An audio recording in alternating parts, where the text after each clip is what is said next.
Hello guys, आज हम पढ़ेंगे genital TB. Genital TB means genital tuberculosis. अब जो ट्यूबरक्लोसिस जो इन्फेक्शन है वो किसी और पार्ट में होता है बॉडी के, और वो क्या है, वहाँ से फिर क्या है, स्प्रेड होके कहाँ फैल जाता है, रिप्रोडक्टिव ट्रैक्ट के अंदर, फीमेल की रिप्रोडक्टिव ट्रैक्ट के अंदर फैल जाता है। तो उसको हम क्या कहते हैं, जेनाइटल टीबी। अब रिप्रोडक्टिव ट्रैक्ट में कहाँ पे, जैसे फेलोपियन ट्यूब के अंदर, यूट्रस के अंदर, तो यहाँ पे वो क्या हो जाता है, स्प्रेड हो जाता है, उसको हम कहते हैं जेनाइटल टीबी। तो मोस्ट कॉमन कोज क्या होता है, ठीक है। अब जेनेटल टीबी का मोस्ट कॉमन कोज क्या है फीमेल्स के अंदर, सेकेंडरी इन्फेक्शन। अब सेकेंडरी इन्फेक्शन का मतलब क्या है कि ये किसी और ऑर्गन के अंदर होता है, और बॉडी पार्ट में होता है, और वहां से क्या होता है, जो जेनेटल जो रिप्रोडक्टिव ट्रैक्ट है उसके अंदर फैल जाता है, इसलिए हम इसको कहते हैं सेकेंडरी इन्फेक्शन। ठीक है, डायरेक्ट रिप्रोडक्टिव ट्रैक्ट के अंदर नहीं होता, पहले किसी और पार्ट के अंदर होता है। जैसे मोस्ट कॉमन प्राइमरी साइट का है लंग्स के अंदर। जैसे जो ट्यूबरक्लोसिस इन्फेक्शन है वो सबसे पहले लंग्स के अंदर होता है, ठीक है। और सेकंड मोस्ट कॉमन कोज है लिम्फ नोड्स के अंदर, जैसे लंग्स के अंदर हुआ फिर वहां से लिम्फ नोड्स के अंदर स्प्रेड हो गया, ठीक है। तो इसलिए हम क्या कहते हैं, सेकेंडरी इन्फेक्शन है, ठीक है। जेनेटल टीबी का मोस्ट कॉमन कोज है सेकेंडरी इन्फेक्शन, ठीक है। अब देखते हैं most common route of spread कैसे फैलता है। जैसे लंग्स के अंदर हुआ, अब जो रिप्रोडक्टिव ट्रैक्ट है उसके अंदर कैसे फैलता है, हेमेटोजेनेसिस मींस ब्लड के थ्रू फैलता है, ठीक है। अब बात करते हैं मोस्ट कॉमन साइट। अब जो रिप्रोडक्टिव ट्रैक्ट है उसकी कौन से साइट पे सबसे ज्यादा ये अफेक्ट करता है, तो सबसे ज्यादा फैलता है ये फेलोपियन ट्यूब, और फेलोपियन ट्यूब के भी एम्पुला पार्ट के अंदर, ठीक है।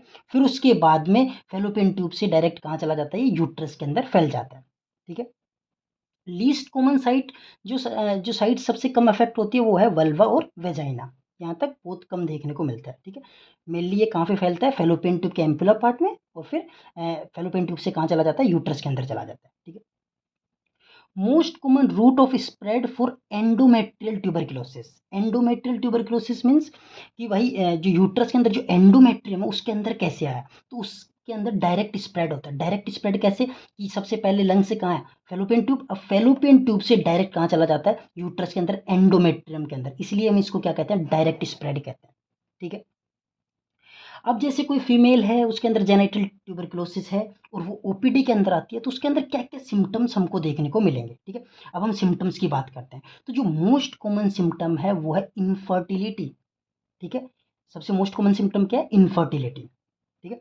क्यों होती है infertility, due to bilateral cornual block. Bilateral cornual block क्या होता है, देखो कॉर्नुआ क्या होता है, जो फेलोपियन ट्यूब, जब यूट्रस के अंदर जो फेलोपियन ट्यूब जहाँ से एंट्री करती है उस एरिया को हम कहते हैं कॉर्नुआ, ठीक है। तो दोनों साइड से क्या होता है, जो फेलोपियन ट्यूब जो यूट्रस के अंदर एंटर करती है वो दोनों साइड ब्लॉक हो जाती है, ठीक है। तो इससे क्या होगा, स्पर्म और जो वह होता है वो फर्टिलाइज नहीं हो पाता, ठीक है। इस वजह से क्या है, जो मोस्ट कॉमन सिम्टम है वो क्या है, इनफर्टिलिटी, ठीक है। सेकेंड मोस्ट कॉमन सिम्टम है पेन, ठीक है। क्रोनिक पेल्विक पेन होगा, ठीक है। डिसमेनोरिया, पीरियड्स के समय बहुत ज़्यादा पेन होगा फीमेल के अंदर, ठीक है। थर्ड है मेंस्ट्रुअल इरेगुलरिटीज। मेंस्ट्रुअल इरेगुलरिटीज जैसे मेट्रोरेजिया मीन्स पीरियड्स के समय बहुत ज़्यादा ब्लीडिंग होगी, ठीक है। और फिर उसके बाद फॉलोड बाई एमेनोरिया, पीरियड्स आना धीरे धीरे बंद हो जाएंगे, ठीक है। अब देखते हैं सिस्टमिक सिम्टम्स क्या क्या देखने को मिलेगा उस फीमेल के अंदर। वेट लॉस होगा, फैटिक, थकान रहेगी, ठीक है। इवनिंग के समय क्या होगा, टेम्परेचर बढ़ जाएगा, ठीक है। और एपिटाइट क्या होगा, पुअर हो जाएगा, ठीक है। पुअर एपिटाइट देखने को हमको मिलेगा, तो ये सिम्टम्स देखने को मिलेंगे, ठीक है। अब सिम्टम्स के बाद हम क्या करते हैं, एग्जामिनेशन करते हैं, ठीक है। तो हम एग्जामिनेशन करते हैं, सिम्टम्स के बाद में हम क्या करेंगे, एग्जामिनेशन करेंगे। तो सबसे पहले हम पर एब्डोमिनल एग्जामिनेशन करेंगे, तो उसके अंदर जो हमको एब्डोमन है वो डोई एब्डोमन फील होगा। डोई मीन्स कि सॉफ्ट होगा एब्डोमन, ठीक है। एसाइटिस का मतलब एब्डोमन के अंदर पानी भरा हुआ होगा, ठीक है। फिर उसके बाद में हम करेंगे पर वेजाइनल एग्जामिनेशन।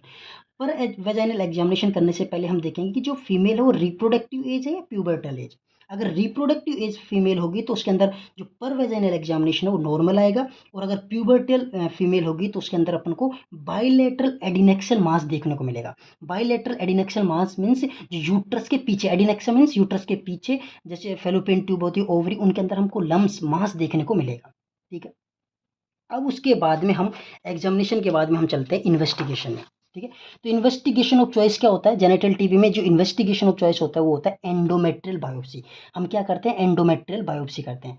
लेकिन अगर जो फीमेल है वो क्या है, वर्जिन है, ठीक है।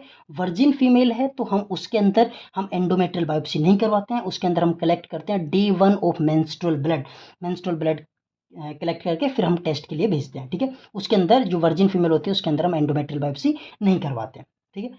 अब हम बात करते हैं ट्रीटमेंट की।